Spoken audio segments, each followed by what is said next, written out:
Ah là là, j'ai réussi à sortir de ma cave le temps d'une critique, c'est vraiment un coup de chance.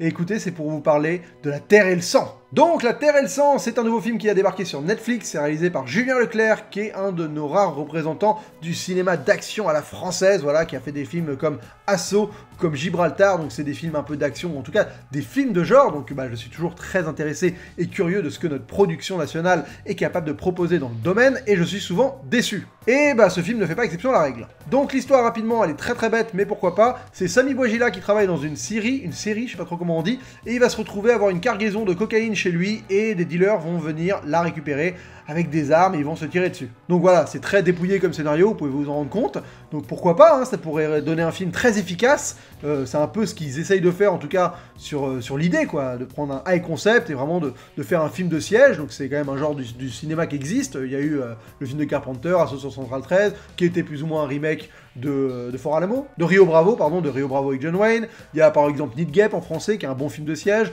donc voilà, c'est un genre qui existe et tu sens que le film essaie de s'ancrer là-dedans et donc de proposer quelque chose peut-être de nouveau dans le domaine, quelque chose qui va réussir à faire un bon film de siège. Et il se rate totalement parce que il manque totalement d'efficacité, et quand tu fais un film de siège avec aussi peu, on va dire, d'intrigue, tu dois jouer sur vraiment de l'efficacité pure, et c'est tout ce dont le film va manquer. Le film met une éternité à démarrer, je veux dire pendant 50 minutes, il se passe pas grand chose, ils installent des choses qui n'ont pas vraiment d'intérêt, parce que, faut pas se mentir, tout ce que t'attends, c'est que ça se rentre dedans, il n'y a rien d'autre à attendre de ce film, je veux dire, c'est l'idée du film, point barre.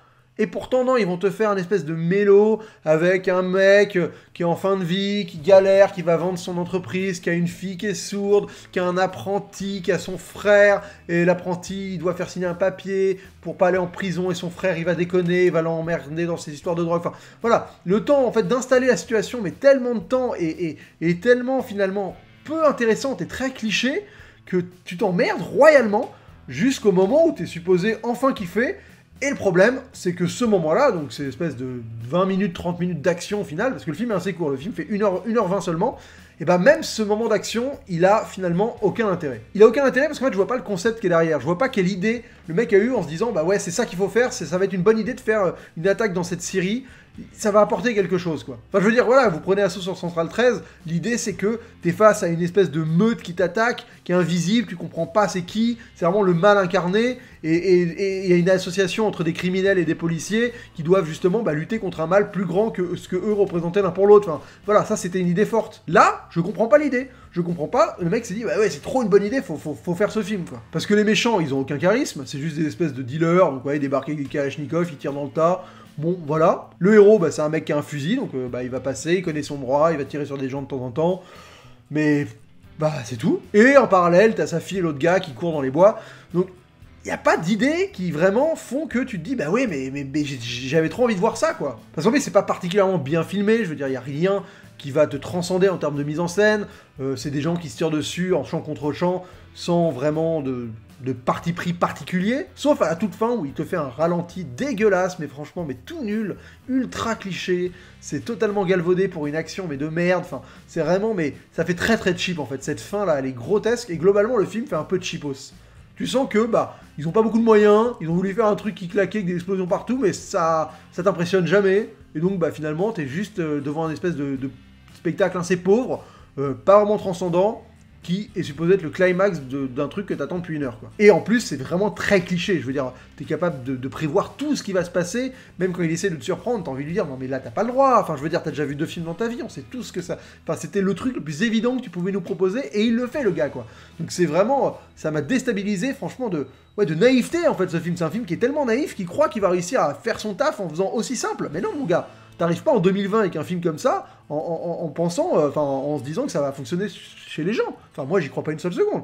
Je me dis, là, mec, t'es tellement has-been ringard, c'est tellement un film qui apporte rien à rien, qui a aucune idée, aucun intérêt, que je comprends pas ce que ce film, comment les gens ont greenlighté ce projet, quoi. Il y a zéro subtilité dans l'écriture, c'est totalement balourd. Genre, il y a une séquence d'exposition au début où t'as un personnage qui va parler à un autre dans un théâtre, où c'est juste des lignes de dialogue qui sont là pour exposer c'est qui le perso, quoi. Donc il dit ça, il va raconter sa vie, enfin, tu sais, de manière totalement, on va dire, irréelle, quoi. T'as personne qui parle à quelqu'un qui connaît très bien, qui lui résume sa vie En mode, non mais tu te souviens, quand j'avais plus de thunes à 12 ans, bah, c'est un peu cliché de ce que je raconte, mais c'est vraiment comme ça. Il va faire des phrases où la personne sait pertinemment les infos qu'il est en train de lui délivrer en face, et pourtant il continue de les dire, quoi. Et ça, c'est déjà, bah, c'est signe que c'est quand même pas très très bien écrit, quand il s'autorise à faire ces séquences-là, et bah là, c'est, bam, plein dedans, quoi. C'est pas particulièrement bien joué, il y a une séquence entre deux frères dans un parking qui est un peu gênante, qui essaye d'être nerveuse, émotionnelle, tendue, et ça fonctionne pas du tout. Ouais, c'est un peu dommage. Il y a l'acteur de Neuilly sa mère dedans, je sais plus son nom, mais voilà, il joue dedans, et il joue pas très très bien. Et surtout, c'est finalement un vieux mélo pourri, enfin je veux dire, pendant 50 minutes, tu te tapes de la musique au piano, avec des images dans les bois, de gens qui travaillent dur, et qui lui montrent c'est quoi les vraies valeurs, voilà, enfin une espèce d'imagerie comme ça, pour te donner un besoin de s'attacher à ces gens. Ça a vraiment, mais ça fonctionne pas, quoi. C'est totalement artificiel, c'est faux, c'est fictif, mais pas du tout d'une bonne manière. En fait, le problème, c'est que quand tu fais un film comme ça, qui tient sur un concept aussi mince, qui est un film qui doit vraiment aller droit au but, tu peux pas te permettre on va dire, de remplir ton film de grosses lourdeurs comme ça. Non, faut que ce soit dépouillé du début jusqu'à la fin. Dès que tu rajoutes des trucs, ça fait gras, quoi. Parce que c'est des trucs qui servent à rien, qui sont juste là pour créer une ambiance qui est différente de ce que tu es supposé créer, avec ce côté radical. Et donc, quand tu déroges de ça, et bah ça te crée un film qui est finalement très moche. Enfin, je veux dire, quand tu le regardes, tu sais pas ce que tu regardes, t'as des moments où ça t'intéresse pas, ça paraît pathos, et à la fois ça paraît pas nerveux comme ça devrait. Enfin, pour moi, ça échoue vraiment sur tout ce que ça essaie de faire. En plus d'avoir une image que je trouve particulièrement laide, ouais, un parti pris de créer un truc grisâtre, désaturé, qui est très moche. Donc oui, l'ambiance, t'es dans une espèce de forêt dans les Vosges, donc à la limite, tu peux avoir cette ambiance nuageuse, plombée, grise, mais c'est tellement appuyé à mort par l'image que ça en devient risible. Et donc finalement, bah, c'est vraiment une énorme déception. Enfin, j'en attendais rien, je vais pas dire une déception, mais c'est vraiment un gros échec ce film, quoi. Allez, il y a une séquence que je trouve à peu près correcte, c'est quand on est dans le point de vue de la fille qui est sourde. Et donc, bah voilà, t'as une espèce de séquence où il y a une fusillade, de la violence, et vu que t'es dans son point de vue de personne qui est sourde, c'est un peu déstabilisant, et il y a un côté peut-être anxiogène qui finit par en ressortir, donc tant mieux.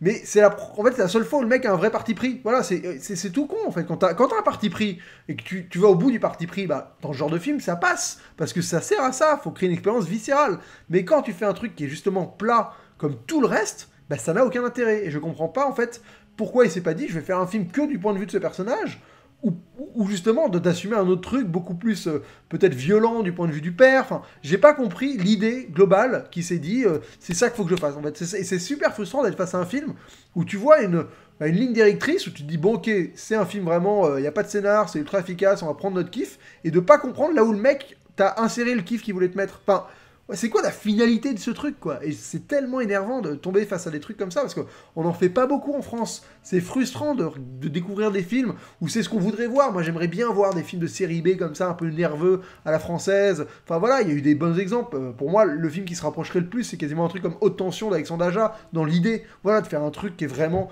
ultra et concept, efficace, on va faire un slasher, bam, bam, bam, et on envoie, sauf que Aja, il envoyait. Dans sa mise en scène, il y avait un truc qui était vraiment, mais c'était sans scrupule, ça y allait à donf, c'était très efficace, justement, t'avais rien qui était boursouflé, quoi. Et là, ça boursoufle partout, pour justement pas avoir d'idée à côté. Enfin, c'est vraiment le pire des deux mondes, et je comprends pas ce que ce mec a fait, pourquoi il a abouti à ce film-là. C'est très étrange, donc écoutez...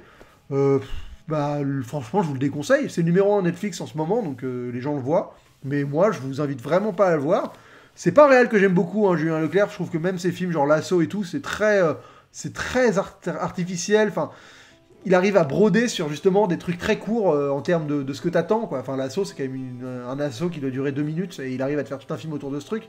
Mais justement, ce qu'il met autour de tout ça, ça a jamais grand intérêt pour moi. Et pourtant, bah, c'est un mec qui perce bien dans le milieu, et il a son style de film, il arrive à les faire, donc tant mieux pour lui. Mais franchement, si ça ressemble à ce truc à chaque fois, va falloir commencer à essayer d'avoir des vraies idées, ou en tout cas de raconter vraiment quelque chose, parce que je comprends pas ce que ce film raconte, je comprends pas l'idée du film. Enfin, genre, ouais, parce que, comme je disais, voilà, Assaut, t'as un concept derrière. Need Gap, t'as un concept derrière aussi, pareil, mais bon, c'est un remake d'Assaut, donc c'est un peu la même idée. Mais t'as des concepts derrière. Là, t'as rien. Et c'est déstabilisant. Franchement, j'étais comme ça, genre, ah ouais, putain, c'est ok. Bah, heureusement que c'est court, hein. Heureusement que ça dure qu'1h20, parce que franchement, sinon, c'était une purge, quoi. Et c'est con, parce que moi, j'adore les films courts. Je trouve qu'un film d'1h20 qui est tendu tout le long, c'est parfait, quoi. Enfin, t'as pas le temps de t'emmerder, t'es supposé te tenir en haleine tout le long, justement, parce que tu condenses tout, c'est super resserré, quoi. Et là, ça se vautre, et quand t'arrives à t'emmerder dans un film d'1h20, un film d'action en plus, enfin, qui est supposé être un film d'action, de tension, c'est que c'est vraiment que t'es passé à côté de ce que t'essayais de faire, quoi. Et pour moi, c'est vraiment un énorme bide, voilà. J'ai été surpris, franchement, et ce qui est drôle, c'est que j'ai lancé le film, je savais même pas ce que c'était. Et ça, pour le coup, c'est plutôt agréable. T'es sur Netflix, tu vois La Terre et le sang, ok, numéro 1 en France, vas-y, je le lance. Je savais pas que c'était français, je savais pas qui l'avait réalisé, je savais même pas de quoi ça parlait, donc vraiment, je l'ai découvert avec zéro a priori, quoi, vraiment. Tu vois, j'étais apte à me prendre une claque dans la gueule si le truc était un peu... envoyer un peu du bois, quoi. Et franchement, ça envoie du bois parce qu'on est dans une série, mais ça va pas au-delà, quoi. Donc une bonne grosse merde, voilà, une bonne grosse merde. Eh ben écoutez, c'est tout pour cette critique, n'hésitez pas à partager cette vidéo à tous les gens que vous connaissez pour leur dire de ne pas regarder ce film, voilà, c'est comme ça que ça se passe. N'hésitez pas à liker, n'hésitez pas à vous abonner, n'hésitez pas non plus à faire d'autres choses, à faire la cuisine, je sais pas. Voilà, bon, à faire des trucs cool, à prendre soin de vous. En tout cas, je vous retrouve très vite pour d'autres vidéos. Je suis un peu parti en live sur la fin, excusez-moi. Et d'ici la prochaine, bon confinement!